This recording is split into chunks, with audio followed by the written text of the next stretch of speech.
Bueno, la presentación se va a dividir en tres partes.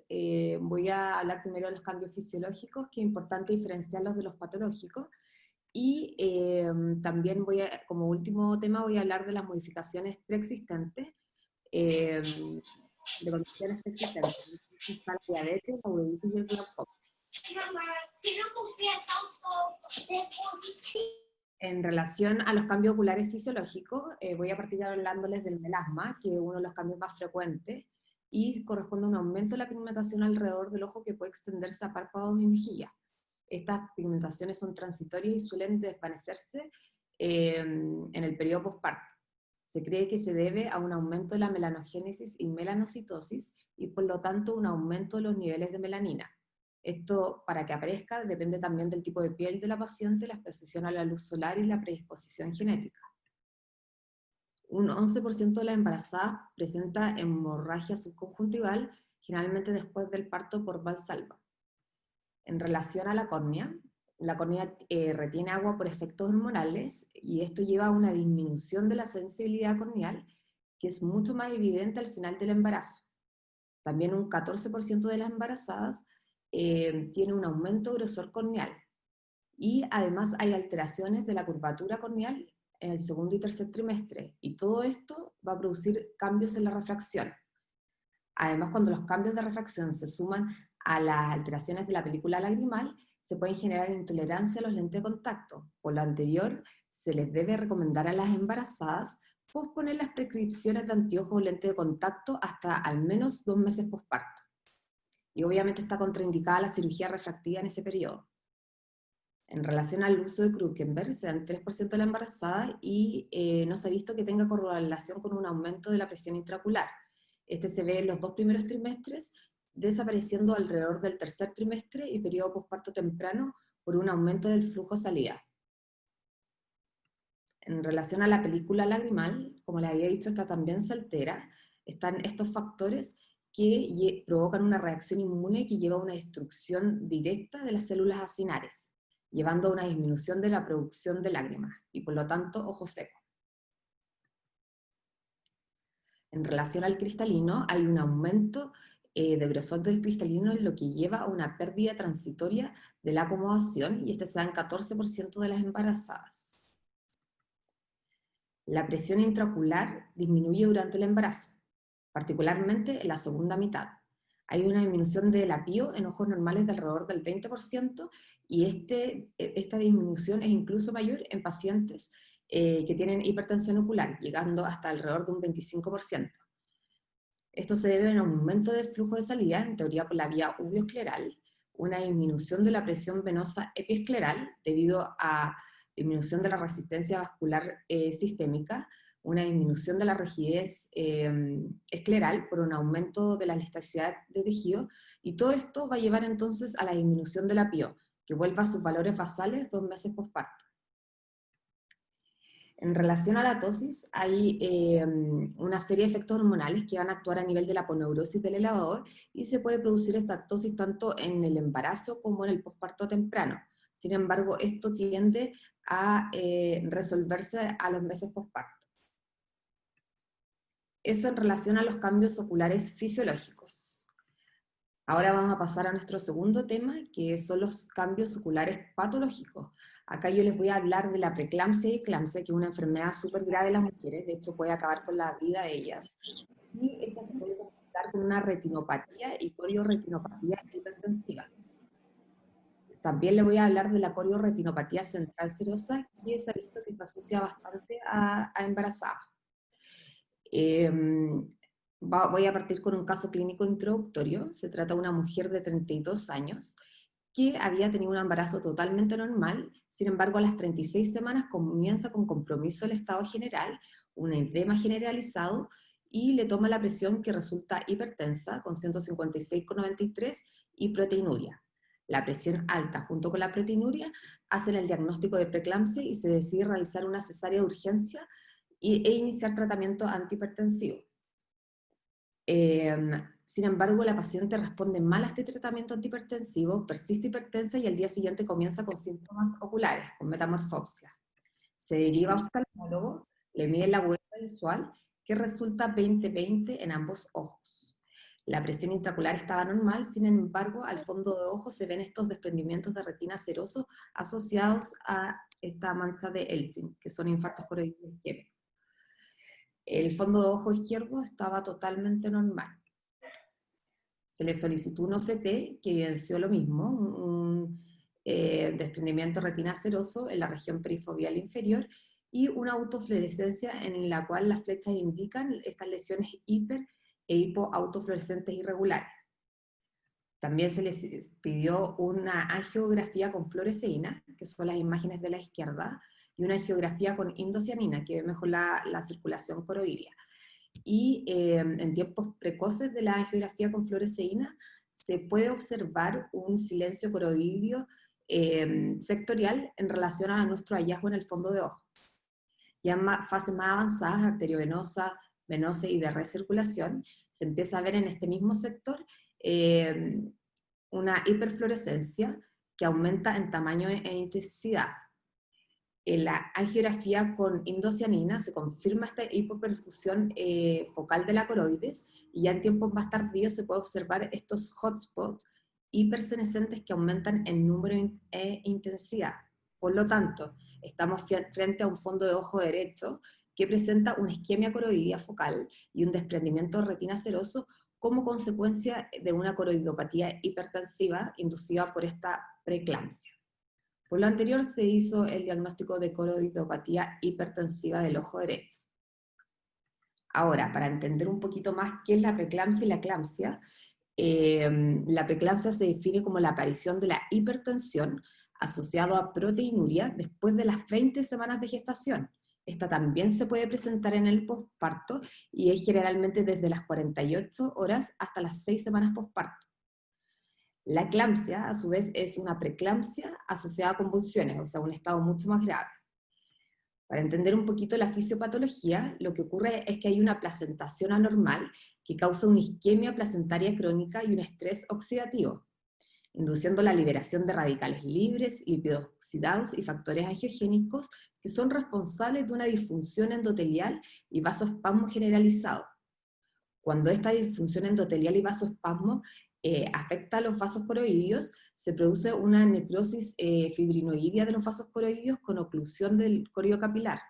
Esto lleva a una necrosis del epitelio pigmentario retinal suprayacente y el desarrollo de un desprendimiento retina seroso.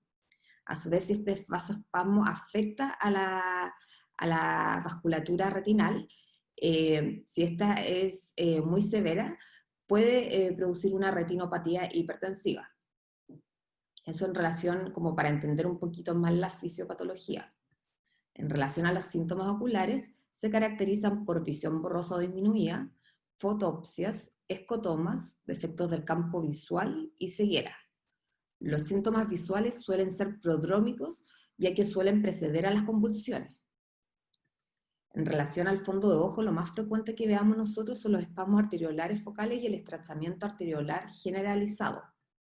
Si la constricción es severa, pueden ocurrir cambios asociados a la retinopatía hipertensiva, dentro del cual tenemos las manchas algodonosas, las hemorragias intrarretinales y estos exudados semicircinados, y en algunas ocasiones edema de papila.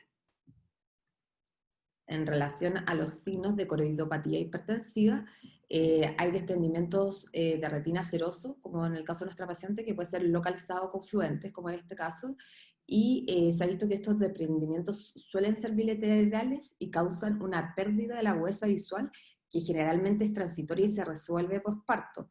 Sin embargo, hay pacientes en el que el daño del epitelio pigmentario retinal se vuelve irreversible, lo que puede generar una atrofia corioretiniana geográfica, que se da en un 8.5% con esta disminución de la agudeza visual persistente.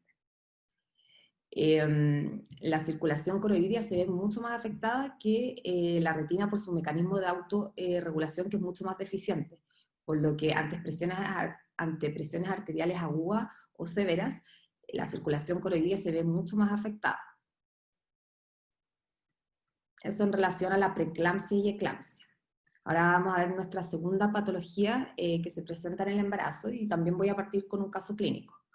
Se trata de una mujer de 30 años que estaba cursando su primer embarazo en su tercer trimestre de gestación. Ella no tenía ningún otro antecedente y consulta por un cuadro de 2 semanas de evolución caracterizado por una disminución indolora de la agudeza visual bilateral. No presenta síntomas acompañantes. Se le toma la agudeza visual, que resulta bastante comprometida, 0,1 en el ojo derecho y cuenta B2 en el ojo izquierdo, y se toma la presión intraocular, que resulta normal.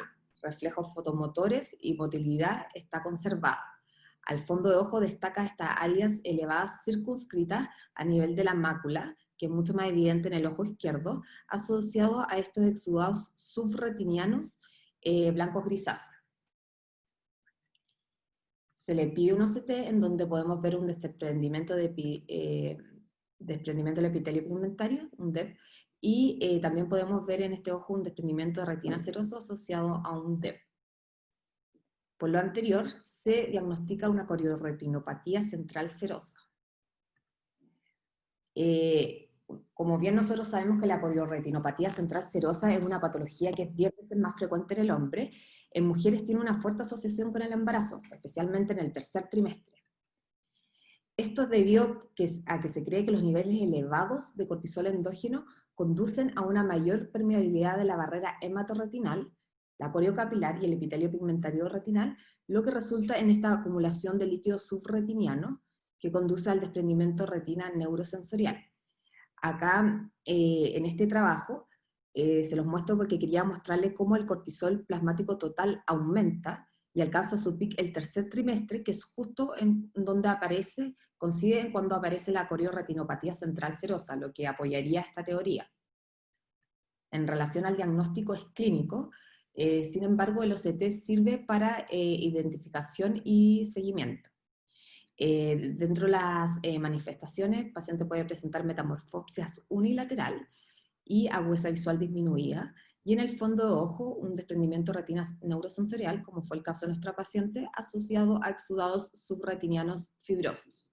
Estos exudados subretinianos fibrosos se asocian a un 90% de las corioretinopatías central serosa asociados al embarazo, versus el 20% de los casos generales, por lo cual es bastante característico el embarazo. En relación al pronóstico, si bien la agudeza visual vuelve a la normalidad semanas posterior al parto, los cambios en el campo visual central, metamorfopsias y las alteraciones a nivel del epitelio pigmentario retinal pueden persistir. Entonces, ese fue el segundo ítem que desarrollé, que era la preeclampsia, eclampsia y la corioretinopatía central serosa. Ahora vamos a pasar al tercer ítem y última parte de la presentación, que son modificaciones de condiciones oftalmológicas preexistentes. Este ítem es un poquito más largo. Voy a hablarle un poco principalmente de retinopatía diabética y algunas palabras en relación a los fármacos de glaucoma y uveitis. También voy a partir con un caso clínico que trata de una mujer de 31 años que estaba en sus 22 semanas de embarazo. Dentro de sus antecedentes destacaba una diabetes mellitus 2 que había sido diagnosticada hace 2 años con mal control metabólico. Ella consulta por un cuadro de 2 semanas de evolución, caracterizado por entopsias en ambos ojos, asociado a una disminución de la agudeza visual marcada bilateral. No tenía asociado otros síntomas. Se le consulta bien por los antecedentes previos al embarazo y ella refería que sí, que tenía esta diabetes mellitus 2 hace 2 años con mal control, asociada a una retinopatía diabética no proliferativa leve. Estaba en tratamiento con glibenclamida y metformina. Sin embargo, en el primer trimestre acude a control con su diabetólogo y este le solicita una hemoglobina glicosilada que resulta en 8,5. Por lo anterior, se decide iniciar insulina y la deriva a control con el oftalmólogo. Sin embargo, esta no acude hasta quien presenta este cuadro a las 22 semanas caracterizado por entopsias y disminución de la agudeza visual. Ahí la ve el oftalmólogo, se toma la presión arterial, que resulta normal, y la agudeza visual bastante comprometida, 0,1 en ambos ojos. Presión intraocular y polo anterior totalmente normal. Se le hace un fondo de ojo en donde se ve esta hemorragia vítrea 3-4 difusa, en donde no se pueden ver detalles al fondo de ojo, y se diagnostica una retinopatía diabética proliferativa.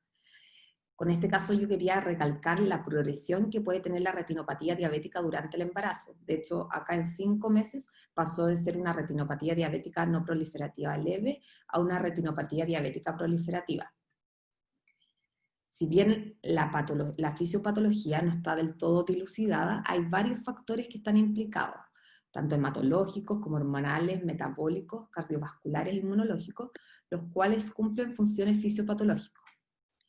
Durante el embarazo se ha demostrado que hay un aumento de flujo sanguíneo capilar retiniano que podría causar un daño a nivel de las células endoteliales a nivel capilar, lo cual tendría un rol en la progresión. Aparte, se ha visto que el aumento de progesterona se asocia a un aumento del factor de crecimiento endotelial vascular y a otros factores angiopoieticos, lo cual también podría tener un rol en la progresión. En relación a la retinopatía diabética, se presenta en el 2 a 5% de las mujeres embarazadas. Dentro de estas, 25% de las pacientes que no tenían retinopatía diabética la van a desarrollar.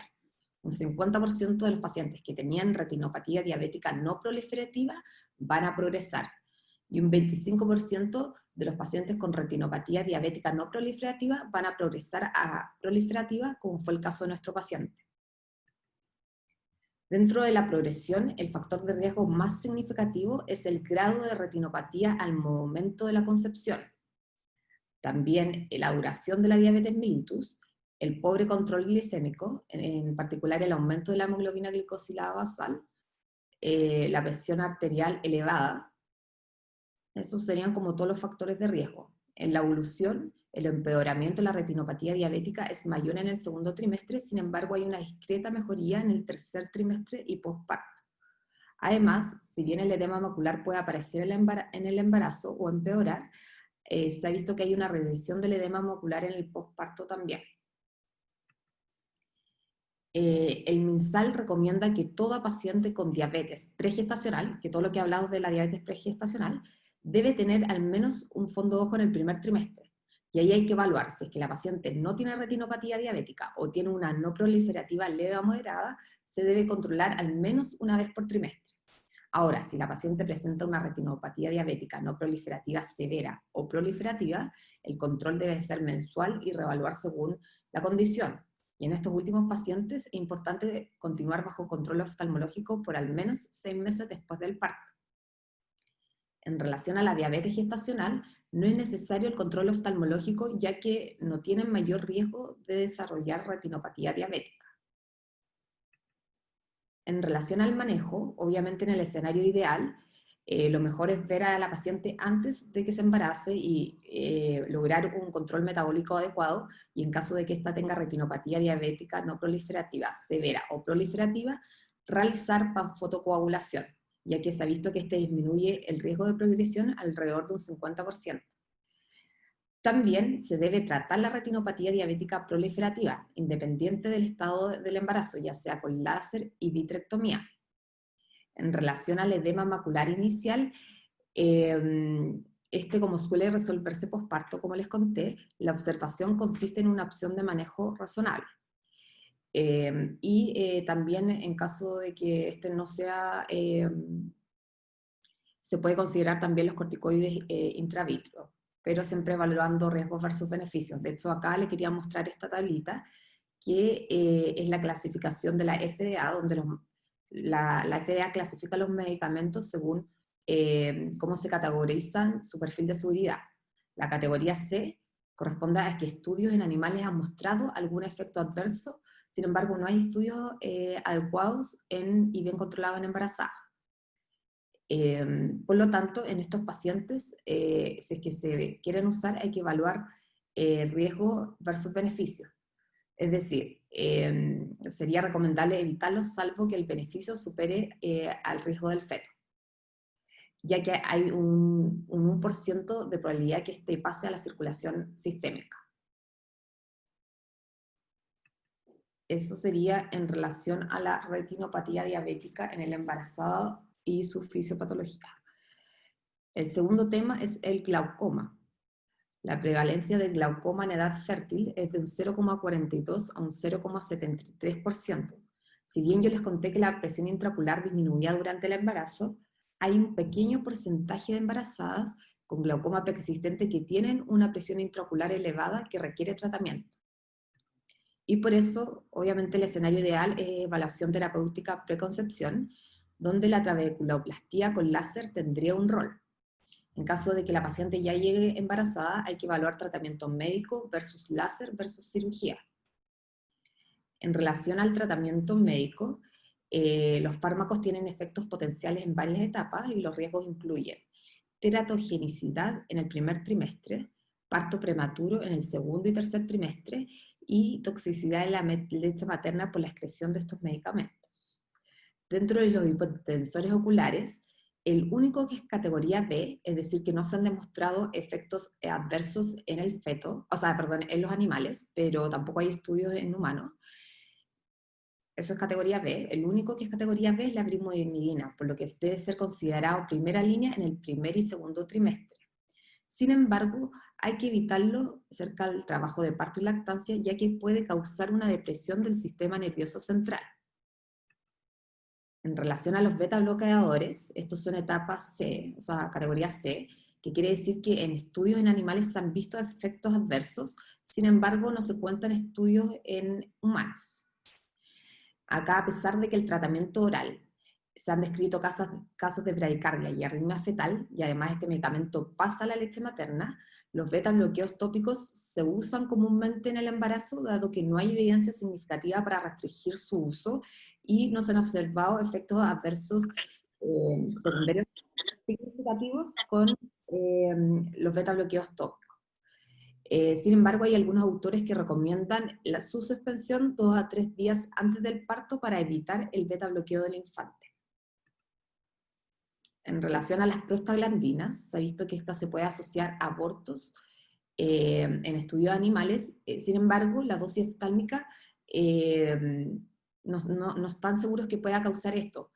Por lo tanto, dado el riesgo teórico de aborto, se debe evitar en el primer trimestre, pero se puede usar con mucho cuidado en el segundo y tercer trimestre. Y por último, los inhibidores de la anhidrasa carbónica. En animales hay evidencia de teratogenicidad y bajo peso al nacer. Estos medicamentos deben ser usados con precaución cuando los beneficios de la madre superan a los riesgos teóricos del feto. En relación al tratamiento oral, no hay evidencia de efectos adversos con este medicamento, si bien tampoco se recomienda su uso liberal, debe seguir siendo usado cuando está indicado. Sin embargo, está contraindicado en menos de 13 semanas de gestación. En relación a la trabeculoplastía láser, esta es una alternativa útil tanto para disminuir el número o la necesidad de medicamentos y eventualmente también de la cirugía. Sin embargo, este posee sus desventajas en estos tipos de pacientes, ya que no se puede realizar la trabeculoplastía en pacientes que tienen ángulos diginésicos. Además, es menos efectiva en pacientes jóvenes, el inicio de acción es retardado y el control de la apio se puede ver comprometido a largo plazo. Sin embargo, dado la duración del embarazo, se debe considerar siempre que la trabeculoplastía sea posible. En relación a la cirugía, hay varios puntos a considerar. Dentro de esto está la anestesia, en donde la anestesia general, si se usa durante el primer trimestre, se ha visto que se asocia a bajo peso al nacer y defectos del tubo neural. En relación a la anestesia local, se recomienda como primera línea la lidocaína, dado que se ha visto, hay reportes de bradicardia con el uso de bupivacaína. En relación a las preparaciones preoperatorias, la trabeculectomía es en teoría considerada como la mejor opción. Sin embargo, se usa sin antimetabolitos porque producen anomalías congénitas. Y los resultados hacen que no sean tan buenos y que pueda haber una cicatrización de la ampolla. Sin embargo, lo bueno de esto es que controla la presión intraocular de inmediato y es menos costosa. Siempre considerar los mix porque se pueden realizar bajo anestesia local y tienen buena eficacia y baja tasa de complicaciones. En relación a las consideraciones intraoperatorias, está el riesgo de aspiración, porque estas mujeres por su condición de embarazo tienen más riesgo de reflujo gastroesofágico, y además hay una serie de alteraciones hormonales que causa edema tisular, lo cual dificulta tanto la sutura escleral como conjuntival. Esas son una de las limitaciones para realizar una cirugía, y eso en relación al glaucoma. Y por último, vamos a ver un poquito de uveitis y embarazo. El promedio de edad de las embarazadas que tienen, o sea, el promedio de edad de los pacientes con uveitis es alrededor de 39 años. Esto quiere decir que hay mujeres en edad fértil que tienen esta condición. Se espera que las afecciones autoinmunes mejoren durante el embarazo. De hecho, en este es el mismo estudio que les mostré antes, en donde se ve que el cortisol plasmático aumenta a medida que aumentamos de trimestre, logrando su pico en el tercer trimestre. Sin embargo, llega a valores basales postparto. En teoría, las afecciones autoinmunes mejoran durante el embarazo debido a un aumento de este cortisol circulante. Y de hecho, esta tablita coincide con la tasa de brotes. Este fue un estudio que se hizo en embarazadas un año antes del embarazo, durante el embarazo y un año postparto, y se ve efectivamente cómo la tasa de brotes disminuye en las uveitis no infecciosas en el segundo y tercer trimestre. Sin embargo, a los 6 meses postparto, la tasa de brotes no fueron significativamente diferentes a los niveles previos del embarazo. Este estudio tuvo implicaciones claves para el manejo, ya que como la uveitis tiende a mejorar durante las últimas etapas, se puede considerar disminuir los fármacos, minimizando el riesgo de los efectos secundarios. Y además se puede considerar un seguimiento mucho más estrecho en el posparto, ya que se ha visto que los pacientes tienen mayor recaída. En relación al tratamiento de la uveitis no está bien establecido, debido a consideraciones éticas tampoco se han realizado ensayos clínicos, y la mayoría de la información existe en base a casos. La FDA los clasifica de esta manera y según eso da su recomendación. Se ha visto que los corticoides, si bien se sabe que son la piedra angular del tratamiento, estos se pueden usar durante el embarazo y lactancia, exceptuando en el primer trimestre, ya que pueden causar paladar hendido. Los esteroides son considerados que categoría C, que como les dije, pueden producir, o sea, en estudios se ha visto que producen alteraciones a nivel del feto. Sin embargo, no hay estudios en humanos. Sin embargo, la prednisona dentro de los esteroides es nuestra mejor opción, ya que es categoría B, es decir, que no se han visto efectos adversos en animales, pero tampoco existen estudios en humanos.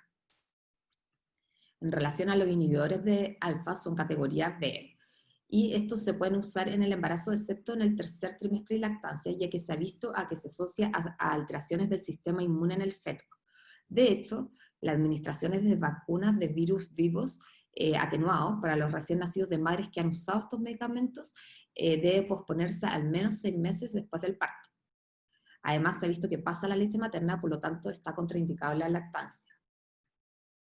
La ciclosporina es un inhibidor de la calcineuria, que también es categoría C, y se ha visto que solamente se puede usar si se utiliza en dosis baja y se controla la presión arterial y la función renal de la madre.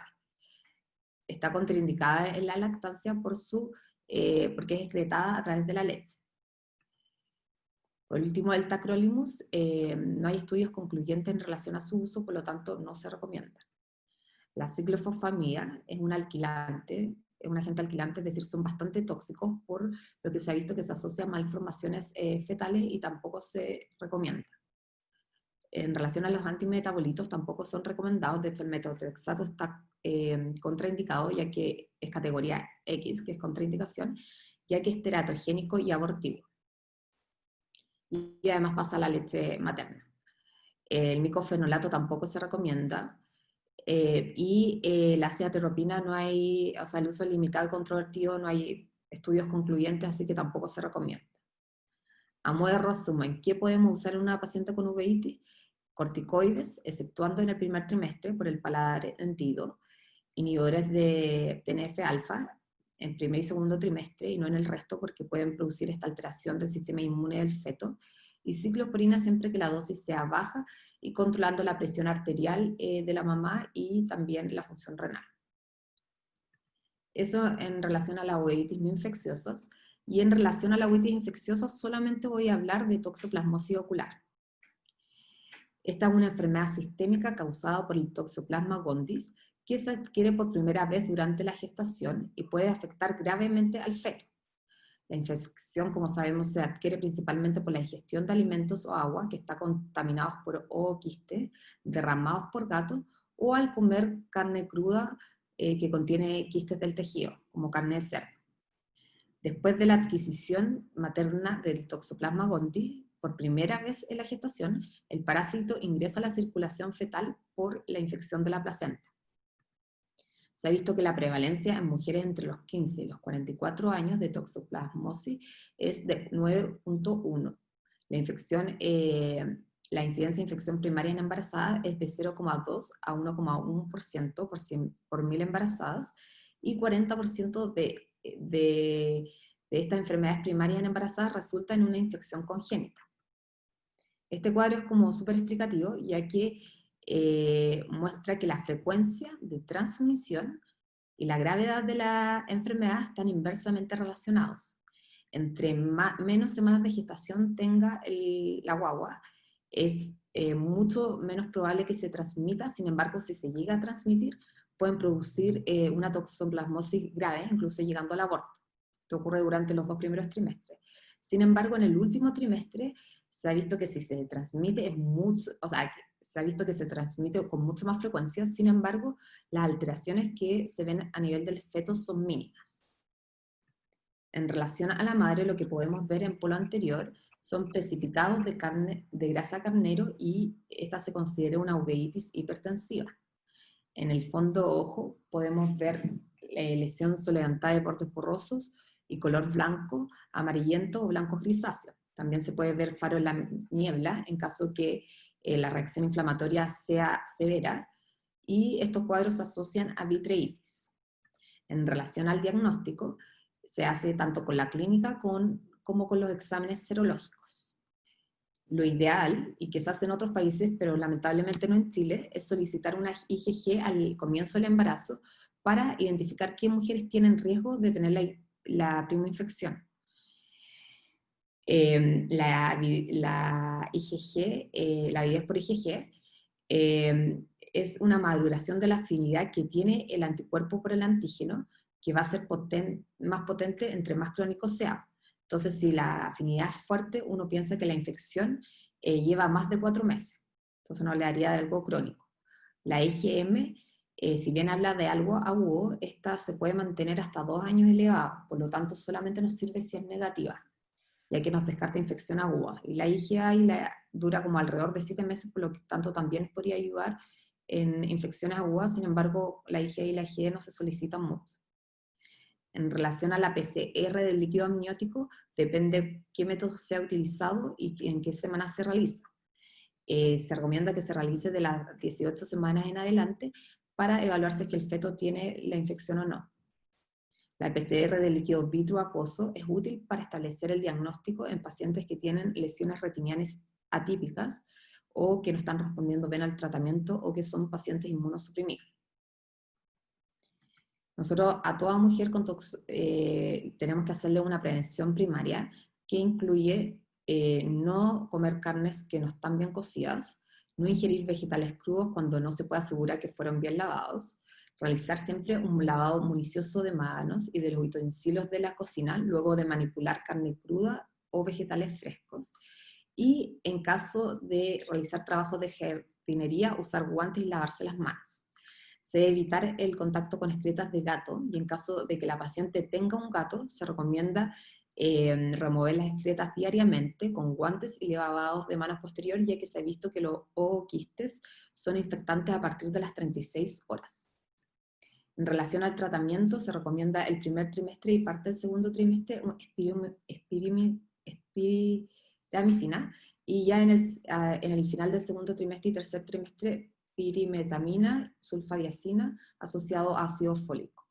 Sin embargo, siempre mantener en mente esta inyección intravitreal de clindadexa, ya que puede disminuir los RAM sistémicos.